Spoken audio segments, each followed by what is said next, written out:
हमारे पास एक क्वेश्चन है, कह रहा है in triangle ABC right angled at B, मतलब एक ट्रायंगल है एबीसी जिसका जो बी पॉइंट है वो क्या है, समकोण है।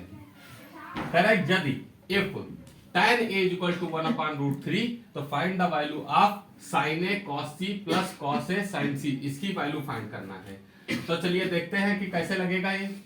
तो देखो सबसे पहले ये ट्रायंगल एबीसी कौन सा दिया हुआ है, तो सबसे पहले एक ट्रायंगल बना लेते हैं एबीसी। ये एबीसी ट्रायंगल एक बना दिया। अब एबीसी तो ये बना देंगे, अब कौन सा पॉइंट हम कहां पर रखेंगे वो देख लो। कह रहा राइट एंगल्ड एट बी, मतलब जो 90 डिग्री का एंगल होगा वो तुम्हारा क्या होगा, बी पॉइंट पर होगा।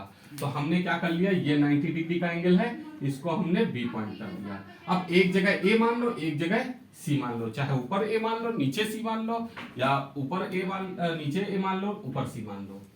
अब यहां से उठाते हैं अपने क्वेश्चन से। क्वेश्चन हमारा क्या कह रहा है, tan a is equal to क्या होता है 1/√3।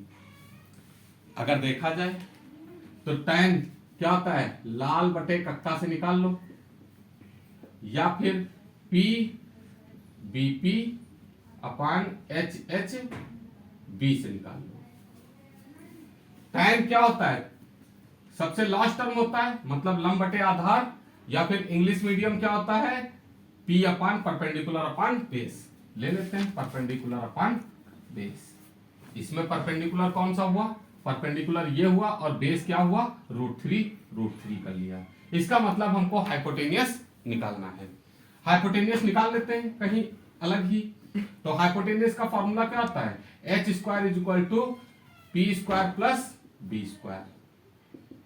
p कितना है, 1 है, तो 1 का स्क्वायर हो गया, प्लस b कितना है √3, तो √3 का स्क्वायर हो गया।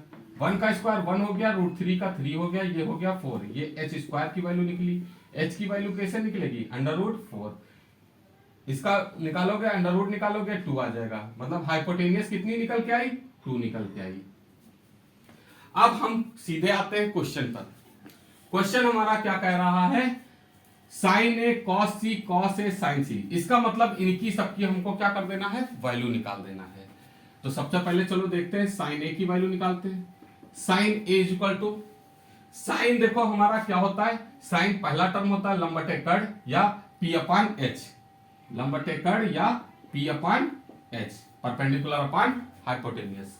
देखो a एंगल इसका क्या है, a है, a हमारा कहां, यहां नीचे ही मिल गया, मतलब ट्रायंगल हमारा इसी तरीके से रहेगा, ट्रायंगल इसी तरीके से रहेगा। अब इसमें जो परपेंडिकुलर है वो परपेंडिकुलर ही रहेगा, और जो बेस है वो बेस ही रहेगा। हमको चाहिए परपेंडिकुलर और हाइपोटेनियस। परपेंडिकुलर कितना है, 1 है, तो परपेंडिकुलर की जगह 1 रख दिया। हाइपोटेनियस कितनी है, 2 है, 2 कर लिया। ये तो हमारी किसकी वैल्यू निकल के आई, साइन a की वैल्यू निकल के आई। अब अगला क्या है, cos c, तो cos c की वैल्यू निकाल लो। cos का क्या होता है, बीच का पोर्शन होता है, मतलब आधार बटे कर्ण, आधार बटे कर्ण कहो या b अपान h कहो, आधार बटे कर्ण कहो चाहे b अपान h कहो। अब देखो c के लिए हमारा ये ऊपर मिल गया, और जब कभी पॉइंट ऊपर मिल जाता है तो हमारा क्या हो जाता है, इंटरचेंज हो जाता है, मतलब बेस जो होता है वो परपेंडिकुलर बन जाता है, और परपेंडिकुलर जो होता है वो क्या बन जाता है, बेस बन जाता है। अब हमको इसमें क्या चाहिए, हमको बेस चाहिए।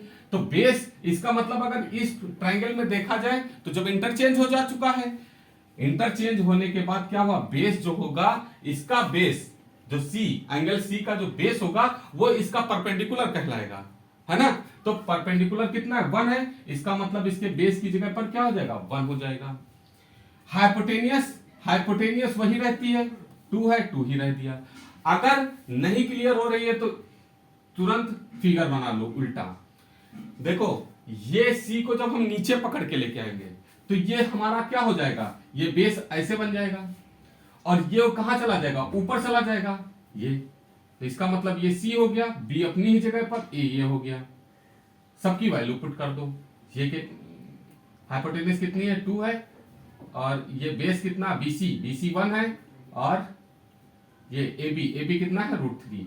ये देखो C नीचे आ गया, चाहे इससे निकाल लो। देखो बेस अपान हाइपोटेनियस है, बेस कितना है, 1 है, और हाइपोटेनियस कितना है, 2, तो इसका मतलब 1/2 आ गया। अगला निकालते हैं cos A. Cos A, cos का हमारा वही होता है आधार बटे कर्ण। कॉस का चेंज, इन सबका चेंज नहीं होता, एंगल से केवल फर्क, एंगल से कोई फर्क नहीं पड़ता है। तो कॉस का क्या होता है आधार बटे कर्ण, इंग्लिश मीडियम b/h। अब देखो एंगल क्या है ए, इसका मतलब ये वाला डायग्राम इसमें लगेगा, इसका बेस कितना है √3 है, √3 कर दिया अपान हाइपोटेनियस, हाइपोटेनियस कितनी है 2 है, 2 कर लिया। अगला क्या है sine C, sine C is equal to, अब देखो सी इसमें एंगल सी है, सी एंगल है, इसका मतलब ये वाला डायग्राम काम करेगा। और साइन का होता क्या है लंब बटे कर्ण या p/h। अब सी वाला देखो ये वाला, इसमें परपेंडिकुलर कितना है √3 है, √3 हो गया अपान हाइपोटेनियस कितना है 2 है, 2 है कर दिया। अब देखो इन सब की वैल्यू निकल आई। अब जब इन सब की वैल्यू निकल गई तो हमारी जो इक्वेशन थी उसमें पुट कर देते हैं। हमारी इक्वेशन क्या थी sign A cos C plus cos A sign C. Sign ए की वैल्यू कितनी है 1/2 आई थी निकल के, इंटू इन दोनों के बीच कोई साइन नहीं, इसका मतलब इंटू का है। कॉस सी की वैल्यू कितनी आई 1/2 प्लस है, प्लस लगाया। कॉस ए की वैल्यू कितनी है √3/2, √3/2 लिख लिया, इंटू साइन सी की जगह पर क्या हो गया साइन सी की वैल्यू √3/2। मल्टीप्लाई कर लो, 1 का 1 से मल्टीप्लाई 1, 2 का 2 से मल्टीप्लाई 4, प्लस √3 का √3 से मल्टीप्लाई 3/2 2 जा 4। एलसीएम ले लो, एलसीएम ले लोगे तो ये 4 हो जाएगा। 1 बार लगेगा 4 की टेबल 4 1 बार में, 1 का 1 से मल्टीप्लाई 1 हो गया, 4 की टेबल में 4 1 बार में, 1 का 3 से मल्टीप्लाई 3 हो गया, 1 में 3 ऐड हो गया 4 हो गया अपान 4, 4 से 4 कैंसिल हो गया, ये कितना बचा 1, यही हमारा आंसर हो गया। Okay thank you.